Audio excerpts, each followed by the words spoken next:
حضرت جبرائیل ایک دن حضرت محمد مصطفیٰ صلی اللہ علیہ وآلہ وسلم سے مخاطب ہو کر ارشاد فرماتے ہیں، اے حبیب خدا، مجھے آپ کی دنیا میں 3 چیزیں زیادہ بہت پسند ہیں، ان سے میں محبت رکھتا ہوں، ان کاموں سے میں بہت پسند کرتا ہوں۔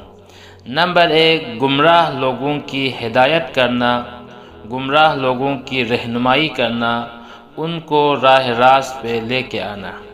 نمبر 2، غریبوں مسکینوں سے پیار کرنا، ان کے ساتھ اچھا سلوک اختیار کرنا، ان پر رحم و کرم کرنا۔ نمبر 3، تنگ دست لوگوں کی مدد کرنا، فقراء، یتیموں، مسکینوں کی مدد کرنا، ان کو سہارا دینا، ان کی امداد کرنا۔ مجھے یہ 3 کام بہت زیادہ پسند ہیں۔